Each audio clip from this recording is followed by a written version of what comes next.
Bienvenidos a una nueva entrevista veraz de los sábados a las 22 horas desde nuestros estudios nuevos también con alguien que siempre soñé en entrevistar y al cabo de 51 años de ejercicio profesional he podido hacerlo, no porque él no haya querido, sino porque yo no lo había invitado antes para una ocasión así.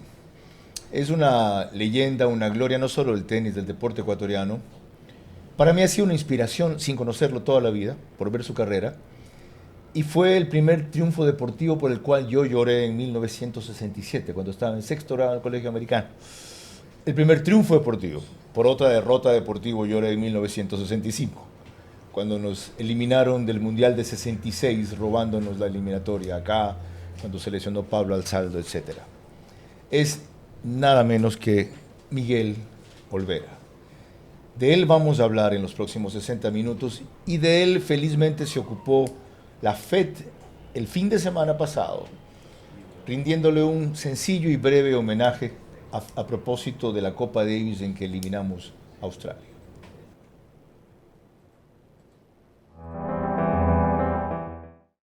El tenis ecuatoriano rinde un reconocimiento al profesor Miguel Olvera Mora por su impecable trayectoria, entrega y pasión por el deporte en todas sus facetas, como jugador, capitán y formador de nuevos talentos.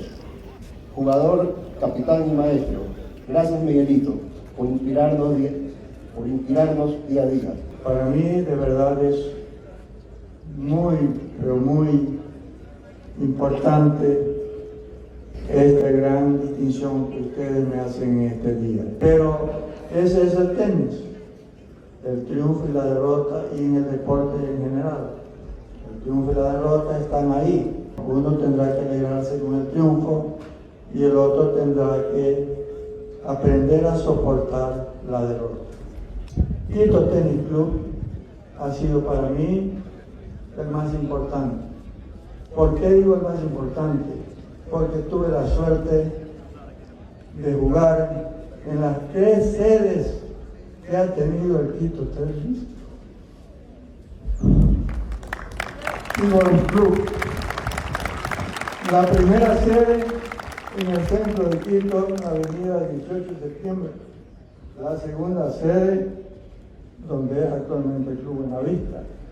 Y la sede actual, que es la que está aquí. Siempre el trato para mí ha sido excepcional.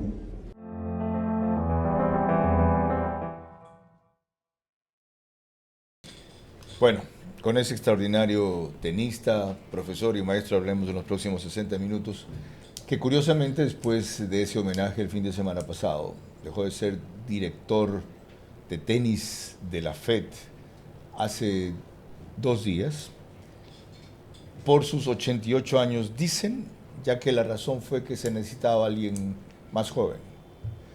Yo discrepo, se necesita alguien más sabio.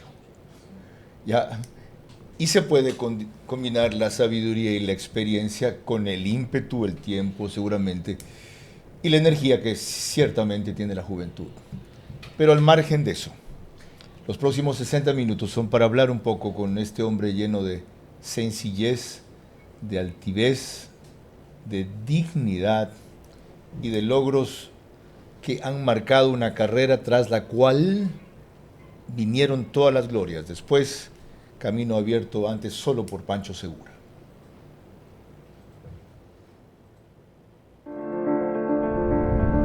Hago periodismo político desde 1975 y de opinión desde 1978. En ese género cabe ser pluralista, pero no imparcial.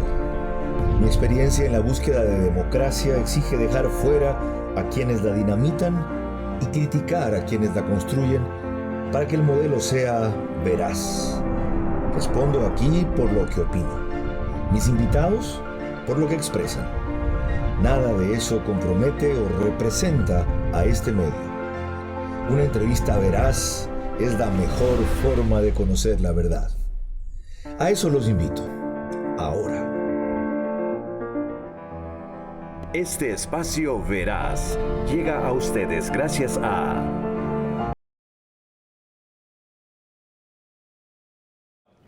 Ocasionalmente yo invito a este programa que usualmente da espacio a los políticos, a quienes hacen país desde el deporte y no desde la política. Dos tenistas han estado antes, Andrés Gómez y Raúl Viver, dos deportistas, tres, Sebastián Guayasamín, Martinetti, se me fue el nombre de Esteban, Sebastián, Juan Martín, no, Sebastián es Guayasamín, campeón mundial 5 veces de velerismo, y Sebastián Guayasamín. Hoy está Miguel Olvera, que nació en Salitre el 14 de noviembre de 1938, 88 años, casado, gracias a Dios su esposa vive todavía, 5 hijos, pionero y leyenda del tenis ecuatoriano, considerado uno de los jugadores más importantes en la historia de este deporte. Destacó en las décadas del 60 y 70 por su velocidad, agilidad y rendimiento en canchas de arcilla. Mide unos 65, cuando competía pesaba 55 kilogramos. Campeón del Cincinnati Open en 1960, se convirtió en el primer tenista sin cabeza de serie, que se llama no sembrado, unseeded, en ganar el título de singles de la historia del torneo desde que se implementó esto en 1927. Derrotó en primera ronda a Whitney Reed y avanzó hasta conquistar el título, un hito histórico para el tenis ecuatoriano, pero eso no fue suficiente. Participó en los Juegos Olímpicos, representó a Ecuador en tenis de exhibición en la era preoficial de algunos deportes, destacando para él ese tema. Y lo más notable que vamos a revisar en el segundo bloque es su triunfo en Copa Davis. Primero integró el equipo en el 61, cuando le ganamos 5-0 a Colombia. Compitió 19 años en Copa Davis, 21 victorias, 29 derrotas, en singles 14 victorias, 18 derrotas, en dobles 7 victorias, 11 derrotas. Y en 1967 fue clave en la victoria de Ecuador 3-2 en la final interzonal, al derrotar al legendario Arthur Ashe en singles, uno de los mayores logros del tenis ecuatoriano.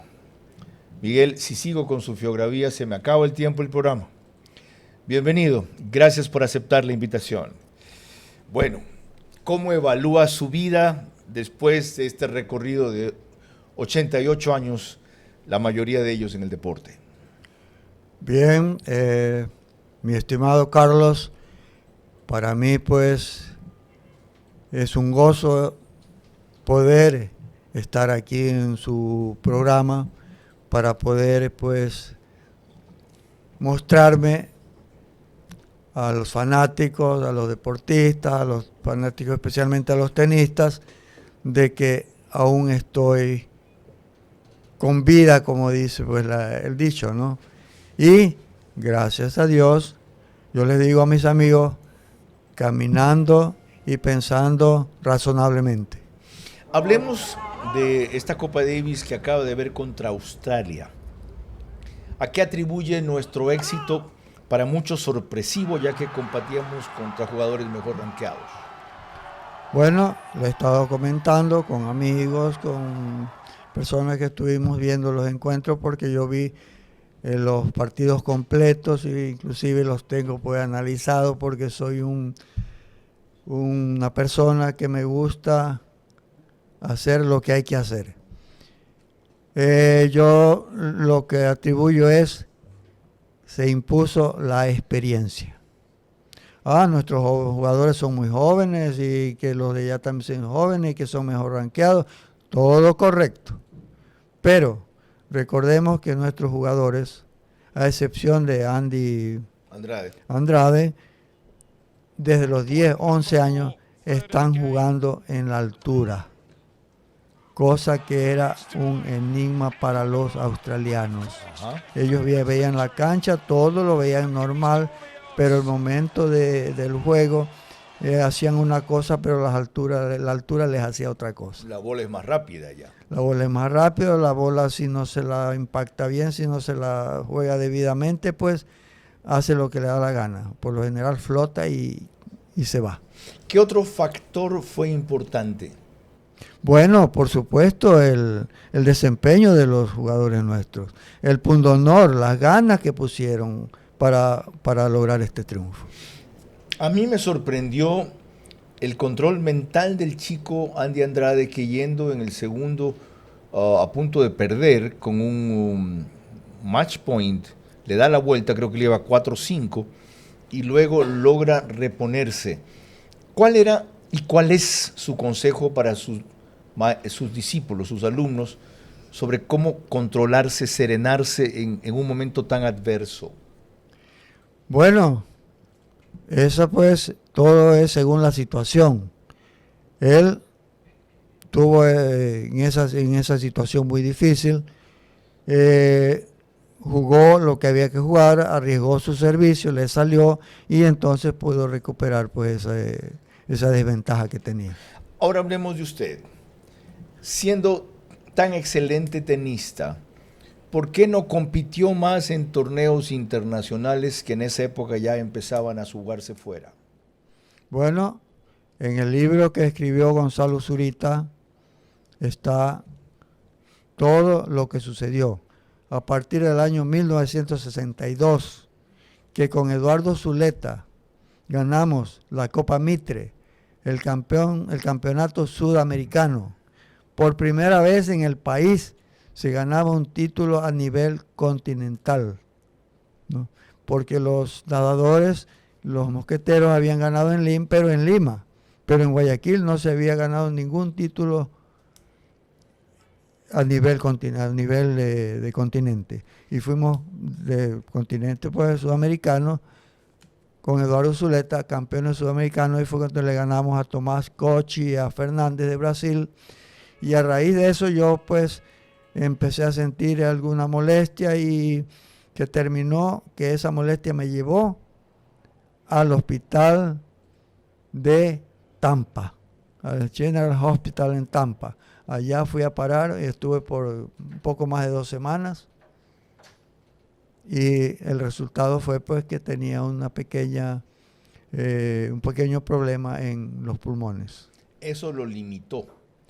Totalmente, porque fue una pleuresía y llegaron al momento que tuvieron que usar la cirugía y me sacaron un poquito más de 2 litros de líquido de la pleura. Wow, hablamos del 62. El año 1963. 63. Al Okay. comienzo del 63. Sí. Demos el gran salto ahora a lo que muchos se preguntan respecto a su carrera, pero antes permítanme recordarle que nos pueden seguir por Facebook y YouTube de Carlos Vera, también en Extreme Vito TVO, canal 15 o 709, si prefieren alta definición, en DirecTV, Manavisión, canal 194, en Estados Unidos por Macro Digital, debe haber una gran cantidad de ecuatorianos conectados allá, que nos pone también en España por Hispasat en 21 de 24 provincias en el Ecuador, en una cablera de Colombia y en Zapping, la cablera de Perú, en el canal 129. En conjunto, entre todas estas opciones, se conectan cerca de 35,000 hogares los sábados. A esto se suman las 2 radios de mayor cobertura nacional, Caravana 750 AM y Di-Blue 88.9 FM, ambas del Grupo Canesa. Alborada lo reproduce para Imbabura y Carchi, donde todavía no sale Di-Blue, en 90.3 FM, y el reprise es por Extrema 92.5 FM los domingos a las 20 horas para Tungurahua y Cotopaxi. Empecemos a revisar la carrera de Miguel. Y primero veamos cómo fueron sus inicios.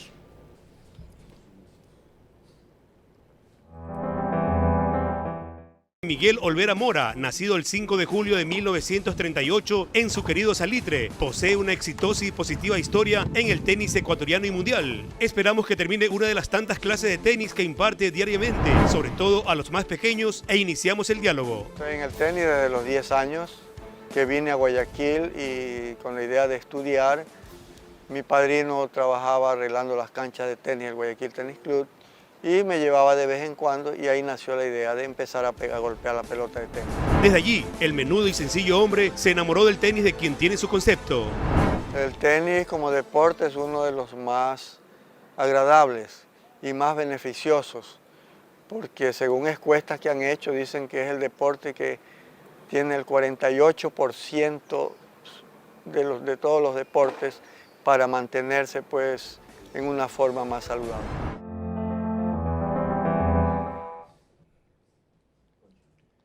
Ahí viene mi primera preocupación. José Vicente Ponce dice en esa nota de Fuerza Extrema que usted nació el 15 de julio. Yo dije el 14 de noviembre. Al fin. Bueno, todo, otra vez regreso al libro que dice el libro de Miguel Olvera. Yo nací un 5 de julio de 1938 y tengo 87 años que los cumplí el año pasado. Ok, ni él ni yo estábamos bien, él dijo 15. 5 de julio de 1938. 38, que sucedió que, bueno, con tantos errores que han habido pues en estas instituciones como donde tenemos que anotarnos cuando nacemos, pues, ¿no? Entonces mi padre cuando fue a sacar la partida de nacimiento, encontró que había otra fecha, 14 de noviembre. Entonces, para hacer esto, él tenía que ir a Quito, hacer una serie de papeleo. Entonces, si lo vamos a dejar ahí. Y me dejaron en 14 de noviembre. Okay. Entonces, por eso algunos amigos dicen, bueno, pues tú estás tan viejo porque tú cumples dos años en uno. Gracias por la aclaración. En esa nota de José Vicente Ponce se recuerda que su padre trabajaba en las canchas del tenis. ¿Él lo llevaba a usted y le inculcó el deporte o usted por estar cerca decidió meterse? No, mi padre nació agricultor y falleció agricultor.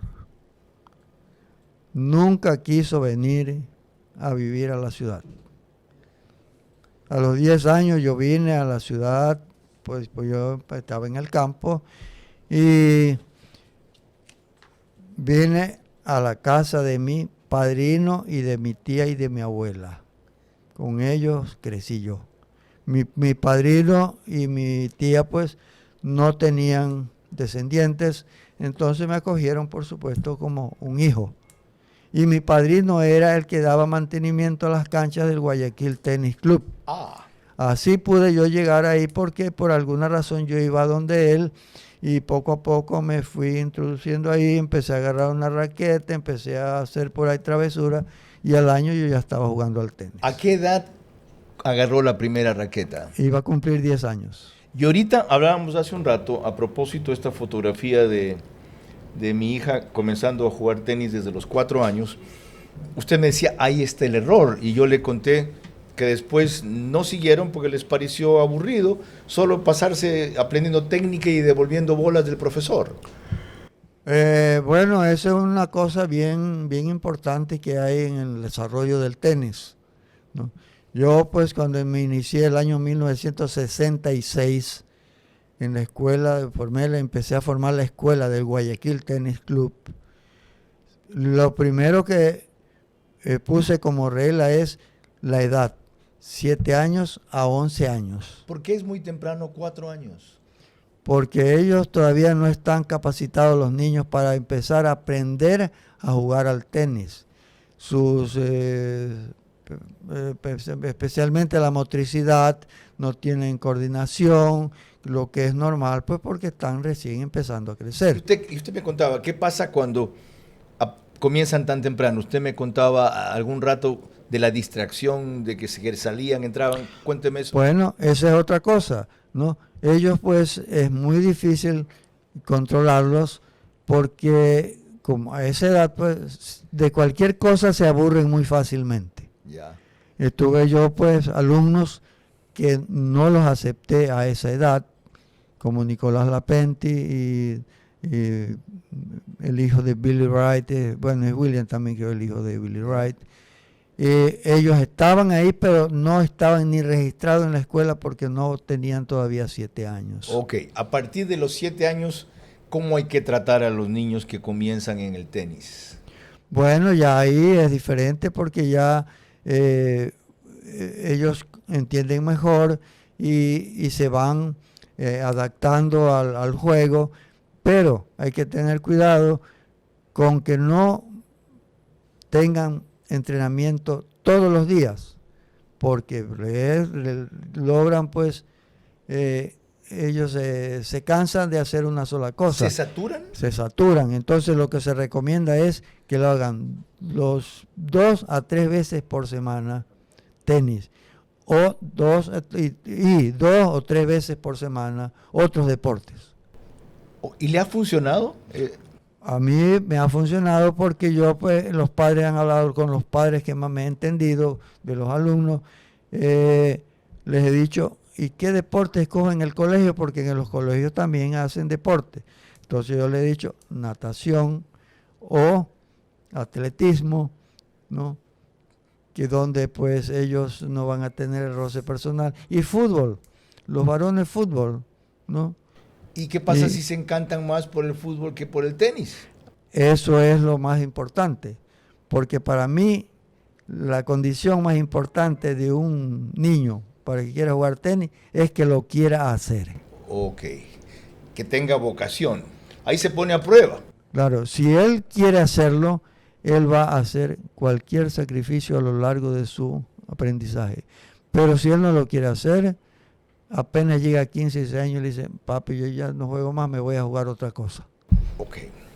Miren, experiencia crea ciencia, dicen en mi tierra. Revisemos ahora otra nota respecto a Miguel Olvera y en cambio la forma en que se destaca en ella sus virtudes. Miguel Olvera, de apenas 1,65 m, no tenía la corpulencia de los grandes rivales, pero poseía una importante virtud. Cuando jugaba yo, cuando estuve en mi apogeo, decían que era el más rápido del mundo. Por mi velocidad de las piernas. Cuando estuve en el ejército llegué a participar en velocidad y pude hacer 11 segundos en 100 metros.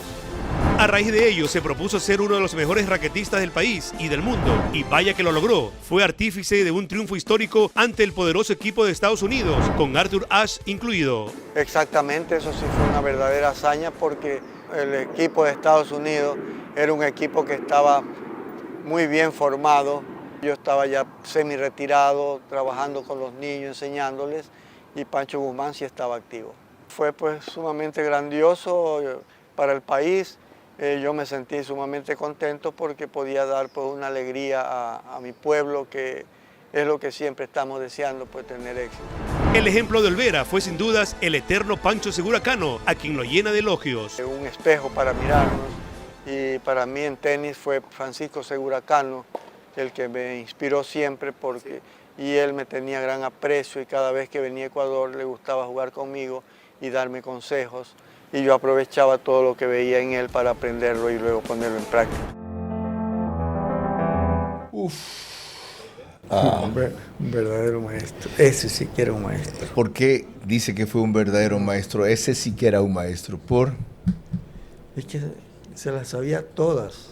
Dicen, te las sabe todas. Por ejemplo. Pero él se las sabía todas más una. A ver. Se las sabía todas más una. Entonces. Ya. ¿Qué cosas, por ejemplo, le enseñó o le decía Pancho Segura? Yo lo veía hacer lo que él hacía y aprendí tanto que ya después de una época que vino, me dice, vamos a jugar un set con ventaja, te doy 30, bueno. Y entonces empecé yo a realizar todo lo que él hacía y en un momento estábamos 3 iguales. Paremos nomás, otro día jugamos, seguimos. Era picado. No aguantó sus propias enseñanzas. La sopa de su propio arroz. ¿Y qué le hacía a usted? Porque Pancho cortaba la mola muy bien, muchos drops. Muchos drops, pero es que él amagaba una cosa y hacía otra. Usted creía que hacía una cosa y hacía otra. Nunca. Entonces, o sea, no podías anticipar la jugada. Muy difícil anticipar. Por eso yo le digo a Melo, yo aprendí a hacer una jugada que ni yo mismo sabía dónde iba. Correcto. Entonces, Genial. ¿cómo iba a saber el otro si ni yo sabía dónde iba? O sea, un poquito más que lo normal. El otro detalle que yo no sabía ahí era que usted estaba semi-retirado cuando jugó. No, pues, si yo después... ¿El 67? Pero si yo estuve un año sin jugar tenis, pues en el 63. Vine del hospital de Tampa, cuando allá un médico me descubrió que tenía un pulmón tapado.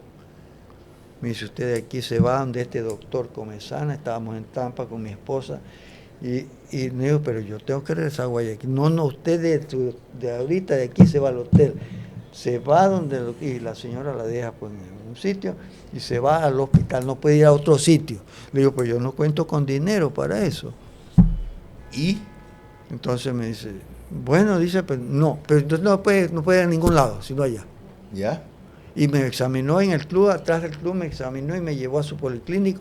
me mostró un lado del pulmón tapado totalmente. Increíble. Y el domingo, eso fue el lunes. ¿Ya? Y el domingo yo le había ganado a Zuleta en Tampa, perdón, en West Palm Beach, la final, en 5 sets. Qué increíble. Y entonces, ¿qué fue lo que me dijo el doctor Comezana después? Si eso se le rompía, usted se ahogaba tranquilamente ahí. Wow. Bueno, volvemos Bueno, con la condición en que Miguel jugó esa Copa Davis en 1900. Con el Banco del Pacífico, el sueño de una casa propia se puede. Que tus hijos tengan espacios cómodos en donde crecer, se puede. Asegurar un techo futuro para los tuyos, se puede.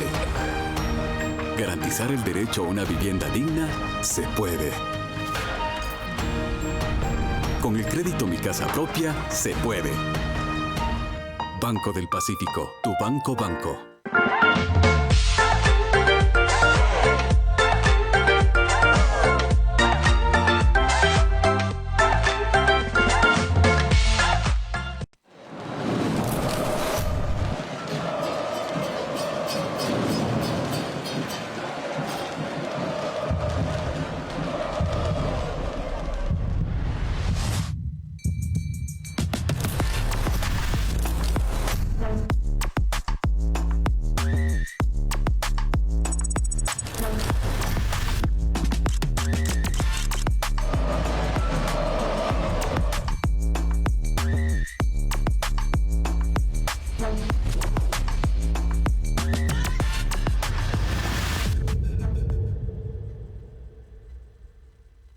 Un nuevo año comienza, lleno de ilusiones, esfuerzo y la esperanza de un mejor mañana. En este nuevo ciclo, Banecuador seguirá acompañándote, creyendo en tu trabajo, caminando contigo en cada paso con la entrega de créditos para hacer realidad tus sueños. Confía en Banecuador, el banco que cree en ti, en tu esfuerzo y en el nuevo Ecuador.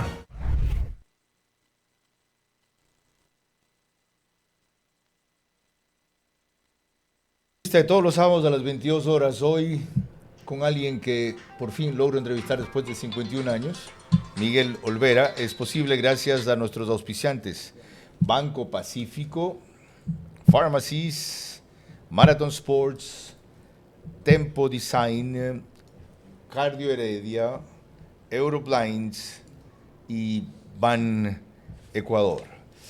Empecemos con la revisión de 3 instantes de esa histórica serie Copa Davis en 1967.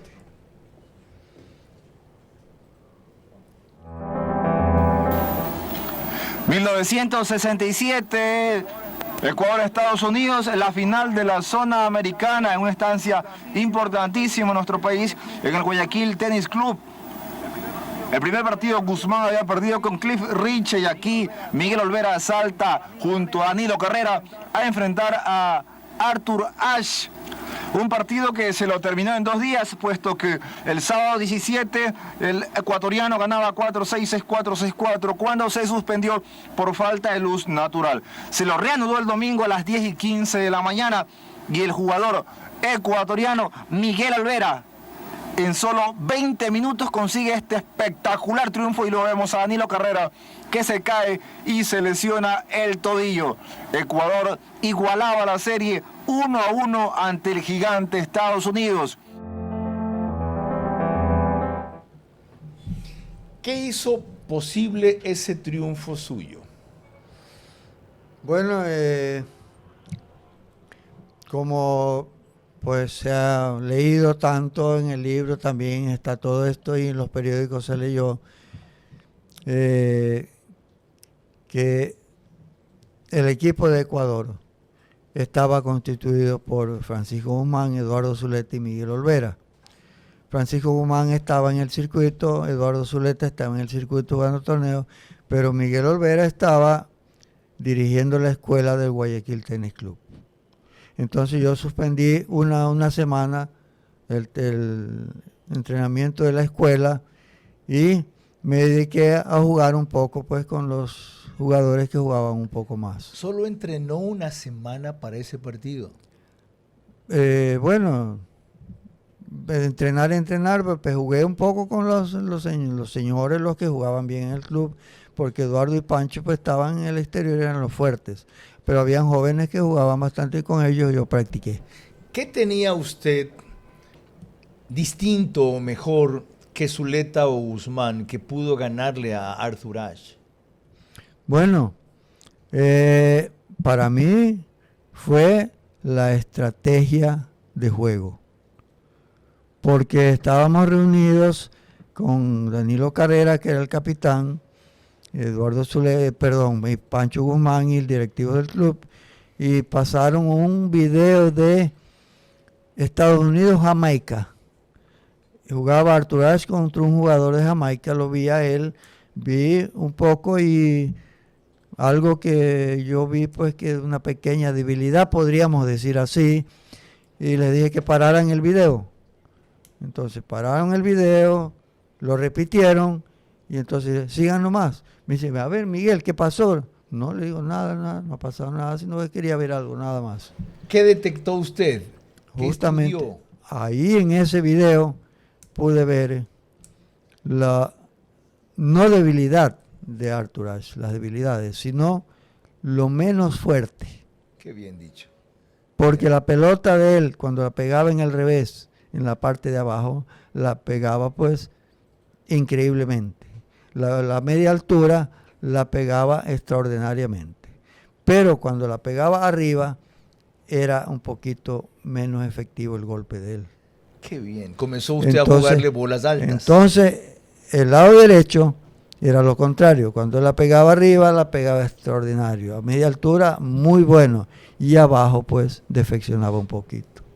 Qué formidable. Entonces, bueno, tenía yo, pero nadie lo sabía más que yo porque no le dije a nadie. Bien hecho. Entonces, me fui a pensar, a ver, ahora yo tenía eso, pero ahora tenía que hacerlo. Tenía que, debía contar, alto al back, contar con los tiros, contar con el momento, contar tantas cosas para poder realizar eso. Entonces, eso es lo que pasó. Formidable. ¿No? Ok, sigamos revisando otro trance de esa serie Copa Davis de 1967.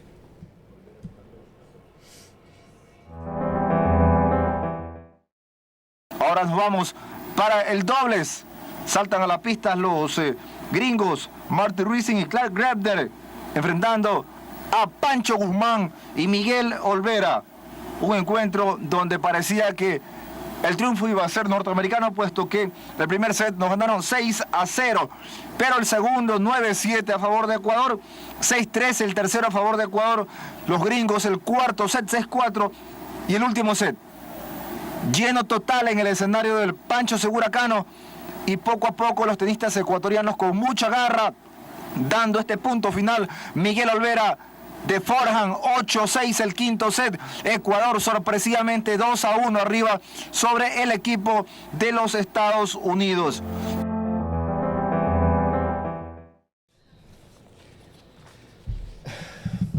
Nota de Kenny Castro, el más grande cronista de tenis que ha tenido este país.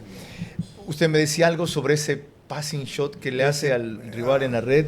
Esa pelota siempre se juega al centro. ¿Ya? Y se recomienda al centro. Pero yo hice, no de una vez, ¡zum! Y el tipo hizo esto. Y, o sea que trató de cubrir el centro. Correcto. Y salió al callejón. ¿Y por qué la mandó en paralela, de drive paralelo, que es dificilísimo sacar, desde ese costado izquierdo? Bueno, ya dije, aquí me la juego todo por todo de una vez.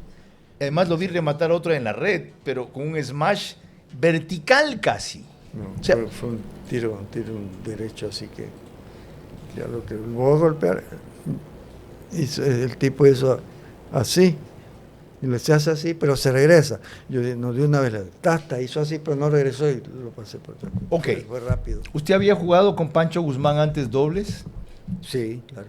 ¿Ya? ¿Sirvió eso para coordinarse? Sí. No, bueno, él sabía jugar el doble, yo sabía jugar el doble, los dos ya sabíamos cada uno lo que teníamos que hacer. ¿Se ponían de acuerdo como ahora se ponen antes, que hablan así, se tapan para que no se note, o hacen una señal con el brazo atrás? No. El que juega al tenis, el que juega dobles, por instinto va a saber cuando el compañero está en mala situación. Y si está en mala situación, tiene que buscar la zona defensiva. Y si está en buena situación, buscar la zona ofensiva. Y eso es lo que nos ayudaba a nosotros. La otra cosa que vi, cuando ustedes sirve y enseguida de la red se meten los dos a atacar. Porque eso ha sido como se ha jugado el doble. A mí me enseñaron a jugar el doble en la net. Y Pancho Guzmán también. Ahora voy a hacer una pequeña acatación acerca del score aquí. Sí. Estados Unidos tenía 6-0. El primero. 5-1. No es que fue que el set fue 9-7 y que fue así. ¿Eh? Los llevaba 5-1. 5 ustedes abajo. Sirviendo Francisco Guzmán. ¿Ya? 15-40. ¿Y? Y Pancho Guzmán, ahí hablamos lo que ahora hablan así como en Ya. secreto. Me dice, Miguelito, ¿qué hacemos? Métele ahí tú todo lo que puedas hacer y punto. ¿Ya? Y me fui a la net. Viene Pancho Guzmán y saca un gran servicio a la T. Me la devolvieron medio mal y yo ya estaba en el centro de la cancha. Y 30-40, rematé y 30-40. Pues vino otro servicio otra vez a la T, la devolvió el jugador americano y yo ya estaba cruzado. ¡Pum! 40 iguales.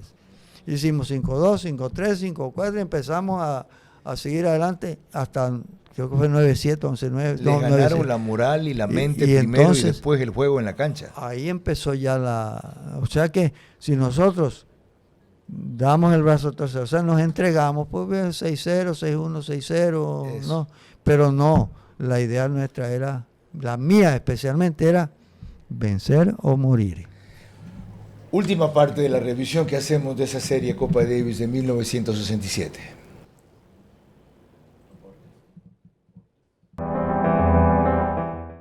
Ya para el día lunes 19, hablamos de 1967, mes de julio, vemos el score allí del dobles. Arthur Ashe enfrentando a este jovencito que todavía no cumplía 21 años de edad, Pancho Guzmán, el favorito, el jugador norteamericano, quien le pone una paliza 6-0 el primero, pero después Guzmán 6-4, 6-2, 2-1. Arthur Ashe otra vez con autoridad, 6-0 el cuarto. Parecía que el triunfo era del jugador norteamericano que estaba en mejor forma. Sin embargo, un quiebre de entrada y con la ventaja poco a poco del tenista porteño. Entre los ilustres visitantes estaba el presidente de la República, doctor Otto Arosemena Gómez. Veamos las parciales allí. 3-2, liderando el quinto definitivo set. Este joven tenista ecuatoriano sobre Arthur Ashe. 3-2, después poco a poco labrando la victoria. Un toque mágico, colocándose 5-3, y ahí está, en el match point, 6-3 gana Pancho Guzmán y la locura invade el escenario del Guayaquil Tennis Club. Ecuador logró la hazaña, derrotó al equipo de los Estados Unidos. Increíble el público, los estudiantes del Vicente Rocafuerte, y Pancho Guzmán, el héroe nacional en la tradicional vuelta olímpica.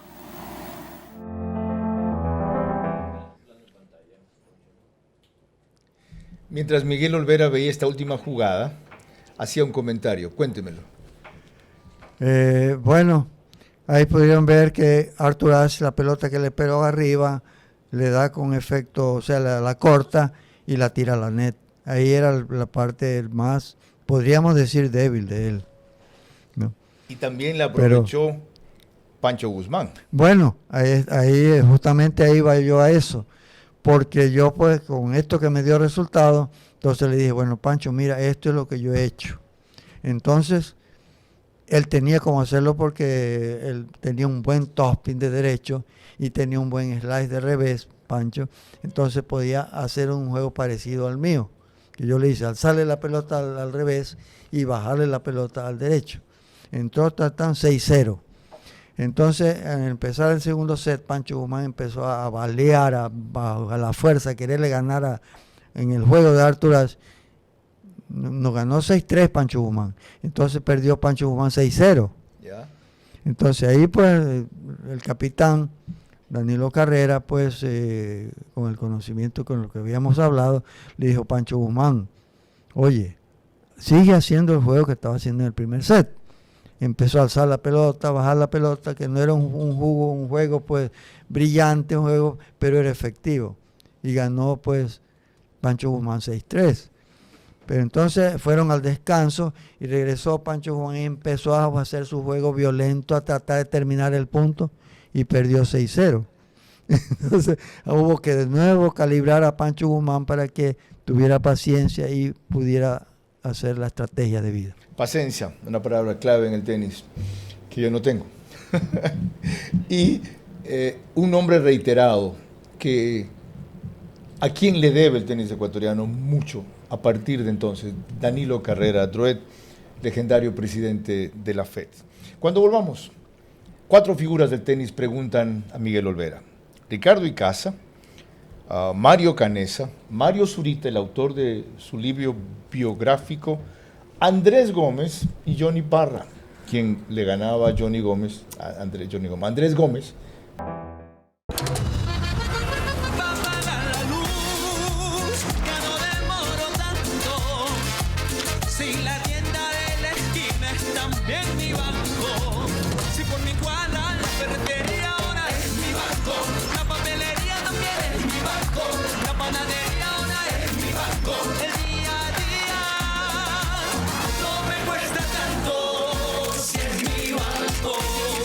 Banco del Pacífico, tu banco.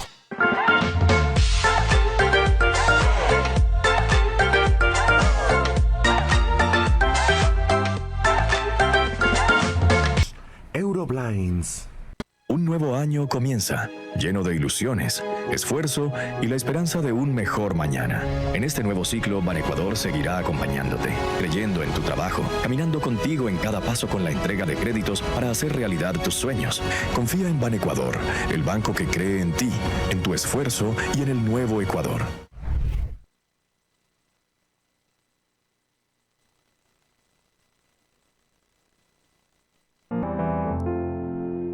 Proseguimos este programa con el incansable Miguel Olvera, como tituló su libro Gonzalo Zurita. Disculpen, dije mal, Mario Zurita.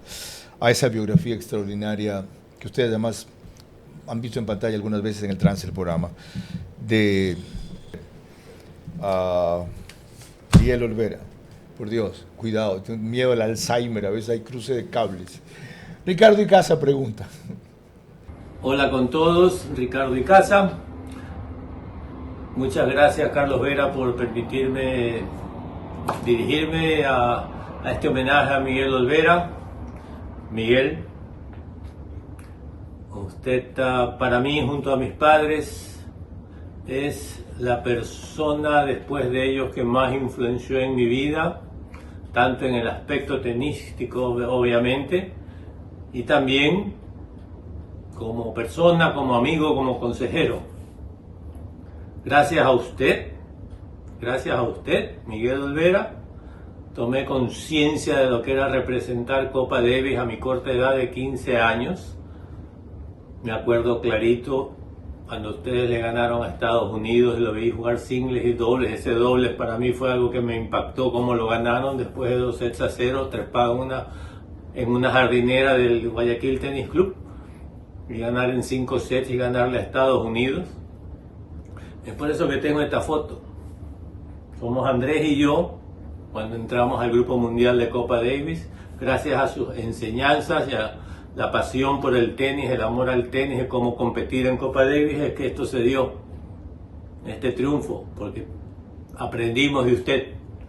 En todo caso, la pregunta, porque me dijeron que le haga una pregunta y eso para mí ha sido muy difícil pensar porque tendría 1000 preguntas de tantas cosas y anécdotas, pero le hago una. El tenis es un deporte difícil, individual, uno está solo en la cancha y tiene que aprender a controlarse, las emociones, el genio, etcétera, a luchar de principio a fin contra adversarios del mismo nivel, de mayor nivel, de menor nivel, con juego molestoso, tomar decisiones, etcétera, etcétera. Es uno solo en la cancha y todo depende de uno. A mí personalmente siento que me ha hecho muchísimo bien y me ha enseñado muchos valores y virtudes, paciencia, perseverancia, humildad, aprender hasta a perdonar, etcétera. A mí mismo, inclusive, a uno mismo, a usted como persona. ¿Qué opina del tenis en cuanto a ser un deporte que lo forma, que lo hace una persona fuerte para enfrentar la vida? Esa es mi pregunta, Miguel. Ahora sí, su contestación. Bueno, pues, mi querido Ricardo, es una pregunta bastante difícil, pero aprendí básicamente a siempre hacer crecer la paciencia. Otra cosa, para jugar al tenis, siempre busqué la forma de aprender. Fue lo que más he usado cada vez que he jugado un partido con un niño de 10 años o con un joven de mi edad cuando era de 20, 25, 30 y ahora cuando tengo 80 y tantos, pues también sigo tratando de aprender. ¿Y todavía juega? Y en mi vida en general tengo como base esa palabra que se llama comprensión, que es una palabra viva. Y la carne de esa palabra es el amor. Qué bien. Eso es lo que a mí me ha guiado en mi vida entera. Y antes que todo esto reunido, pues, es la disciplina del papá, de la mamá, del entrenador. No, la propia disciplina es lo que me ha acompañado a mí. La he aprendido de mis padres, de mi familia y de la suerte que tuve de estar en el ejército un año, donde ahí sí que la disciplina hay que utilizarla. Formidable, Miguel. La perfeccioné y eso es lo que me ha guiado y ahora es lo que más trato de inducirle, enseñarles a mis alumnos. Formidable. Le preguntaba si todavía juega. Claro. Fenomenal. Ok. Ahora, a propósito de Ricardo Icaza, le cuento algo. Resulta que Ricardo Icaza incursionó en la producción de televisión también. Un abrazo fuerte y eterno y salud. Gracias a usted somos quienes somos los que fuimos alumnos suyos. Un honor. Me hubieras avisado. Bueno, brindo con café, ¿ya? Y la próxima, ojalá nos reunamos los tres, vamos a reunirnos los tres, los voy a invitar a almorzar para brindar con la copa de champán. Queda pendiente. ¿Usted toma? ¿Toma? Carlos.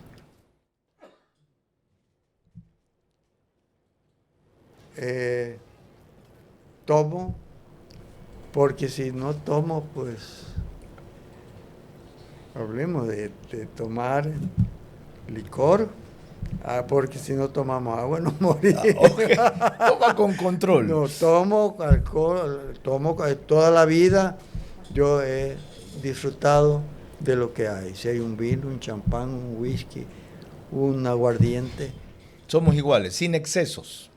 Siempre midiéndolo. Ahora, otra figura notable del tenis que fue presidente de la FED, Mario Canessa, le pregunta a Miguel Olvera.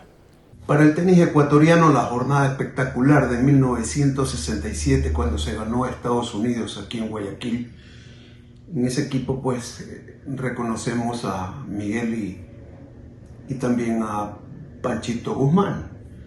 Fue toda una hazaña. Pero Miguel debe recordar perfectamente que el paso previo para esa clasificación fue jugar en el Argentina. Y se ganó espectacularmente en el Buenos Aires Lawn Tennis, con un equipo argentino que era el favorito. Yo pude leer la crónica del lunes 29 de mayo de 1967 del diario El Clarín, que hablaba sobre el triunfo. Y dice lo siguiente textualmente: Olvera es un fenómeno. Tiene el oxígeno de un acuanauta, la resistencia de un faquir, es un acróbata y tiene magia en sus manos. Y sigue la nota: no podemos descubrir qué le falta para estar entre los monstruos del tenis mundial. Mi pregunta para Miguelito Olvera con todo cariño. ¿Qué le faltó a Miguelito Olvera para llegar a la cima del tenis mundial y codearse con los monstruos del tenis? Gracias, buenas noches. Formidable crónica. ¿Usted la había leído esa crónica del Clarín? Tenía el recorte de periódico, lo perdí penosamente, pero en una revista Estadio está buena parte de ese gran comentario que hizo este caballero, este periodista, y yo me reía de eso, porque digo, pues si yo no he hecho nada, yo lo que hice fue meter la pelota ahí donde el otro por lo general no estaba. Entonces, ese es el tenis, ¿ya? ¿Qué le faltó para llegar a número 1? Se preguntaba Mario Canessa, contéstele. Bueno, me faltó continuidad en competir. Después, porque yo estuve pues, un año fuera por mi enfermedad. Acaba de contar. Pero antes de enfermarme, después que ganamos la Copa Mitre en octubre, yo hice el mejor negocio de mi vida. Me casé. Qué hermoso. Y producto de eso tiene 5 hijos. Uno de ellos es pastor evangélico. Un saludo cordial desde aquí. Cuando volvamos, las preguntas finales que le hacen Gonzalo Zurita, Andrés Gómez y Johnny Parra a... Un nuevo año comienza, lleno de ilusiones, esfuerzo y la esperanza de un mejor mañana. En este nuevo ciclo, Banecuador seguirá acompañándote, creyendo en tu trabajo, caminando contigo en cada paso con la entrega de créditos para hacer realidad tus sueños. Confía en Banecuador, el banco que cree en ti, en tu esfuerzo y en el nuevo Ecuador.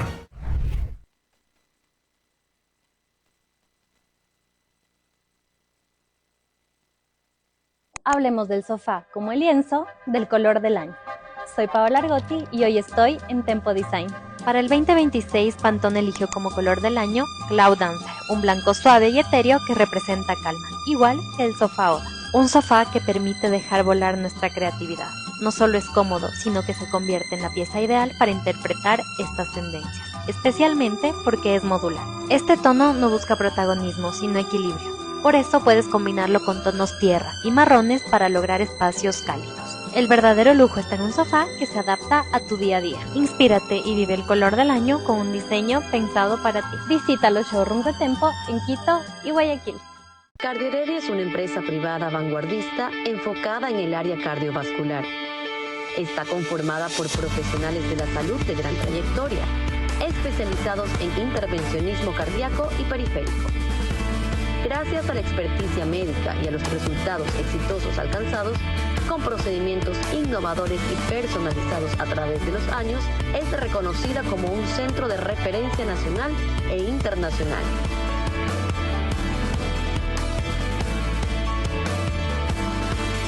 Cardioheredia te cuida en cada latido. A las 22 horas. En vez de estar extendiendo los plazos con una burocracia desalentadora para la inversión, los estamos reduciendo los plazos para que haya una inversión más rápida y evitar la corrupción. De lunes a viernes y domingos. El Ecuador está invirtiendo mucho, el Ecuador está actuando, está controlando, pero no vengan a decir cínicamente que ellos hacen un buen trabajo y si de Colombia para acá se pasan los narcotraficantes y que ya no es culpa de Colombia sino de Ecuador. Entrevistas que hacen historia. No se ha logrado demostrar que el alcalde de Guayaquil es responsable del delito que en efecto existe. Pero lo fundamental es tirar abajo aquello de que es persecución política, porque aquí hay el cometimiento de un delito. Se sirvieron de combustible subsidiado para hacer negocio privado.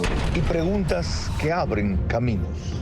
¿Cuánto ha influido, si es que se siente ya, el 30% de arancel a medicinas e insumos importados de Colombia? Vera a su manera. Lunes a viernes y domingos a las 22 horas. Por Facebook y YouTube. RTU. Radio Sucesos 101.7 FM. Vito TV, Extreme Canal 15 y 709 HD. Manavisión Canal 9, Manaví DirecTV 194. Radio Centro 101.3 FM. Parte final de esta entrevista a Miguel Olvera, tenista, profesor y maestro gloria y leyenda del tenis ecuatoriano, absolutamente lúcido, dice él, gracias a Dios, como ustedes comprueban. Recuerda cada detalle, cada fecha, cada score, etc. Su biógrafo, Gonzalo Zurita, que hizo un maravilloso libro sobre él, le pregunta. Querido Miguel, celebro la oportunidad de este homenaje del cual usted está siendo objeto. Creo que es muy válido luego de una trayectoria tan amplia, tan exquisita, tan generosa como la suya. Usted que le ha enseñado a jugar tenis a tantas generaciones de tenistas y deportistas, esta pregunta es para usted. ¿Cuánto usted ha aprendido de los estudiantes a quienes usted ha enseñado? Qué interesante pregunta. Adelante, Miguel. Han sido tantas las personas, tanto los jovencitos, los niños, adultos, de todo he tenido alumnos, y de cada uno he ido aprendiendo algo. Algo del tenis y algo de la vida.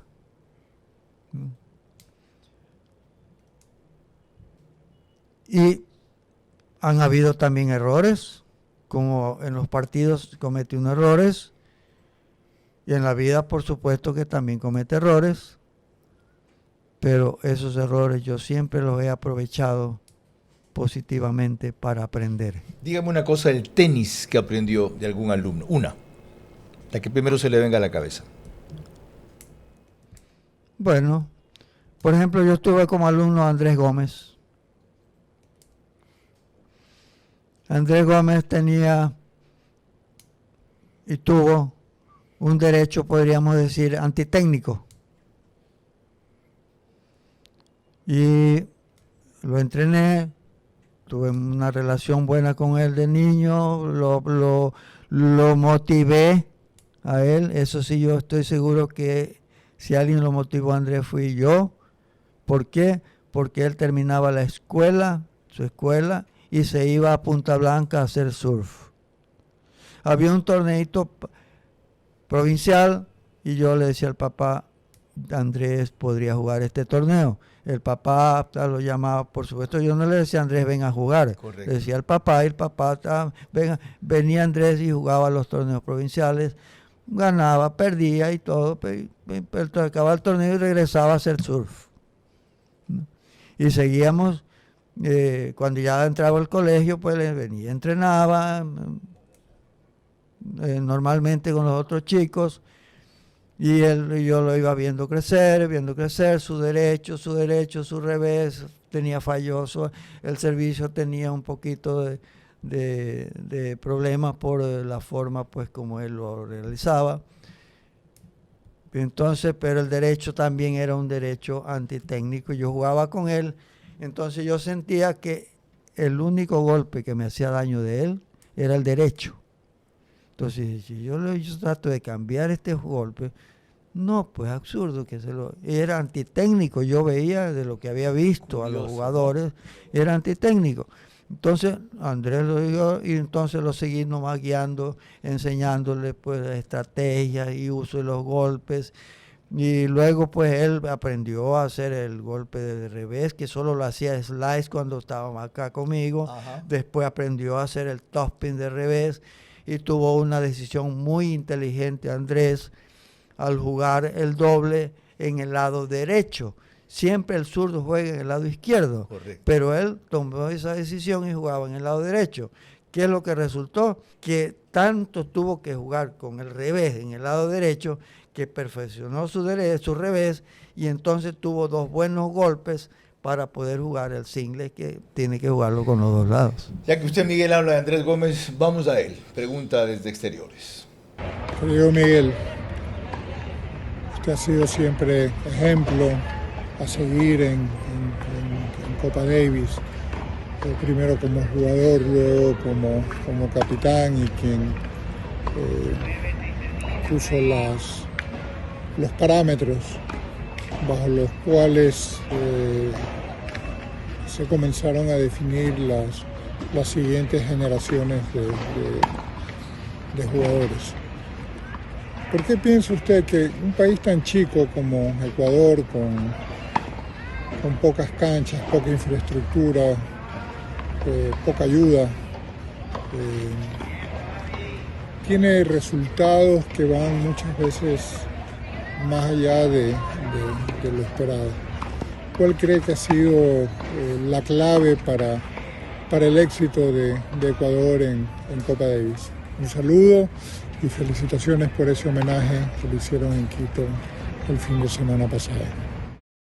Ya mismo vamos a reseñar los 10 triunfos más notables de Ecuador en Copa Davis, pero a propósito de la pregunta, ¿cuál cree usted que ha sido la clave para esos triunfos extraordinarios de Ecuador en Copa Davis? Esa sí que es una pregunta difícil.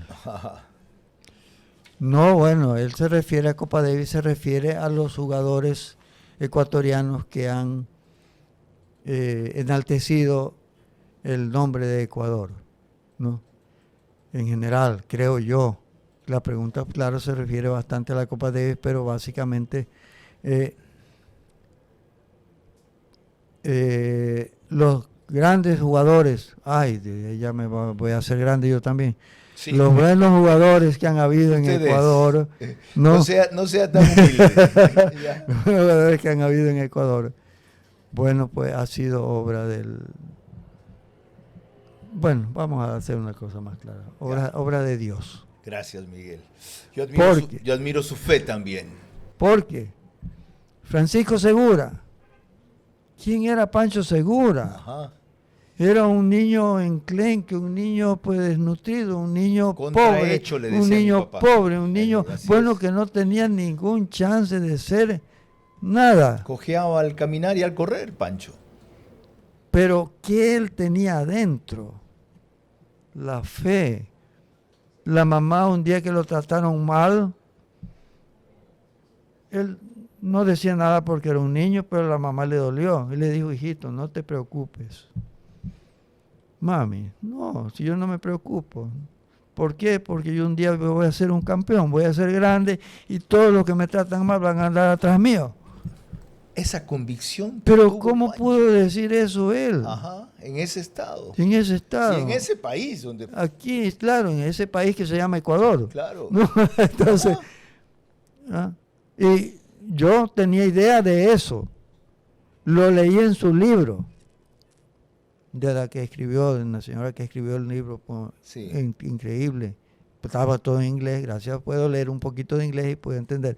Pero lo reconfirmé en su casa, en la costa, porque yo lo iba a visitar y fue a su casa, comíamos, tomábamos un vino, conversábamos, y entonces él me dijo así, así, así. Yo nací en un autobús, me dijo. Formidable. Ok, revisemos esta estadística de los que se consideran los top 10 triunfos ecuatorianos de Copa Davis en Ecuador. Miren, estos son contra Gran Bretaña en Londres en el 2000, contra Estados Unidos aquí en Guayaquil en 1967, contra Argentina en Buenos Aires en 1985, contra Australia, acaba de pasar en Quito en el 2026, contra Brasil en Guayaquil en 1983, contra Brasil en Porto Alegre 2009, me acuerdo clarito que Nicola Penti ganó el punto número 5 en un singles, no me acuerdo el rival.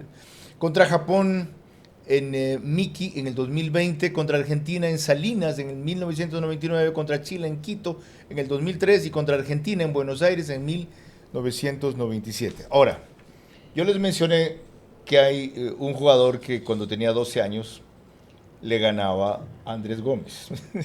Y siempre le saco eso en cara a Andrés Gómez, porque es un paisano mío de Bahía y un extraordinario amigo. Otro admirador de Miguel Olvera. Johnny Parra, tenista, piloto, le pregunta a nuestro invitado.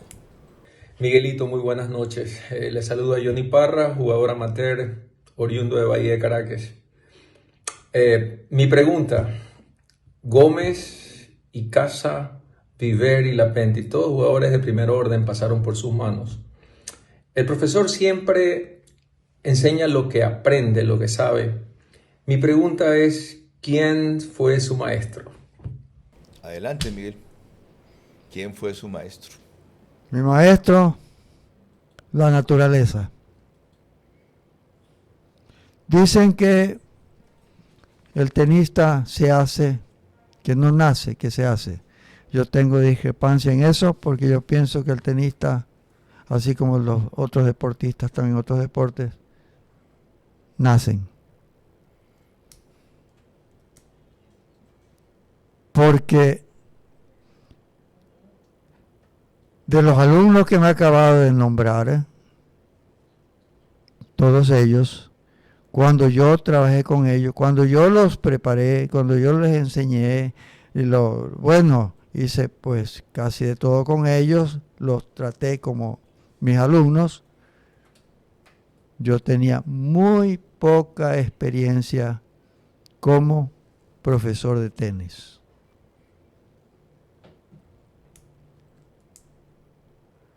Al tener poca experiencia,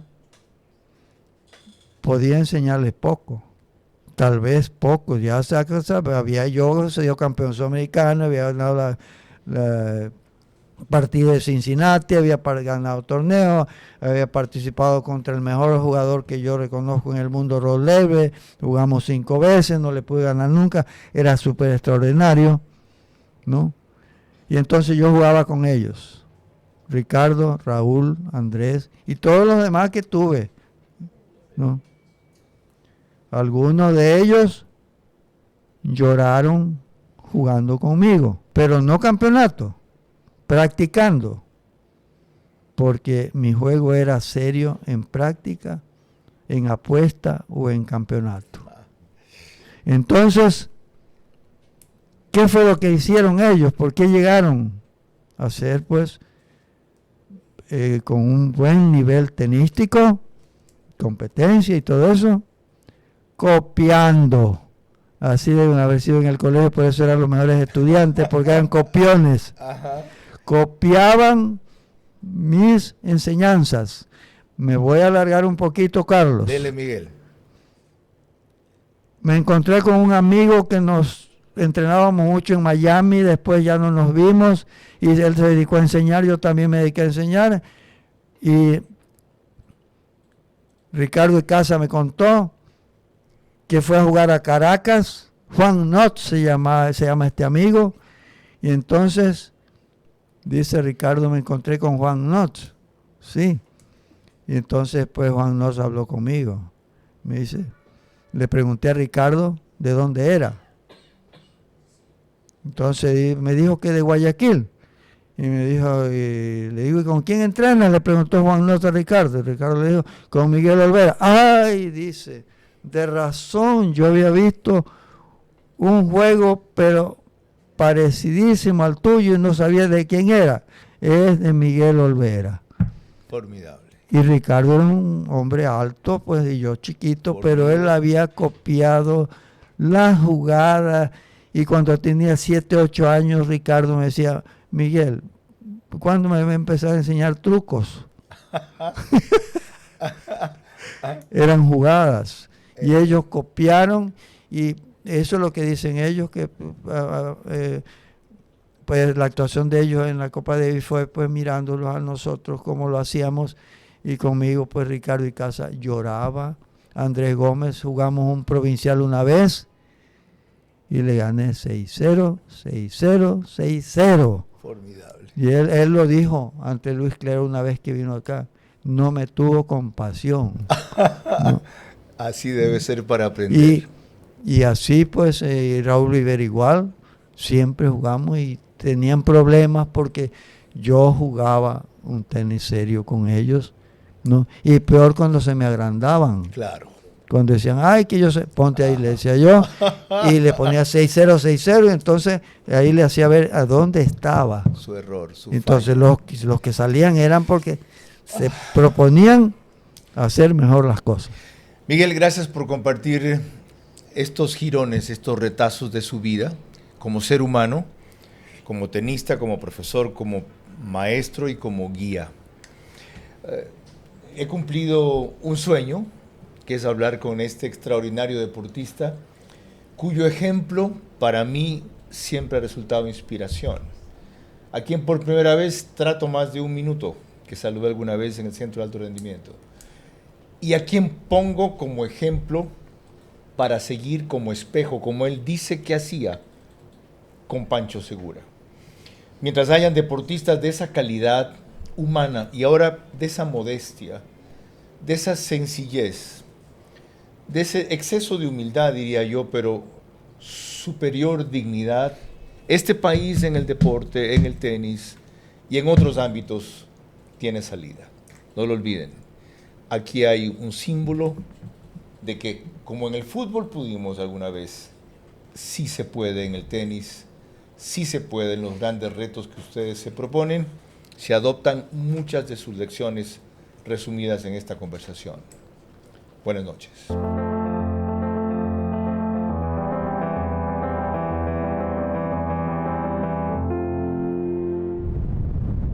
Este espacio Veraz llegó.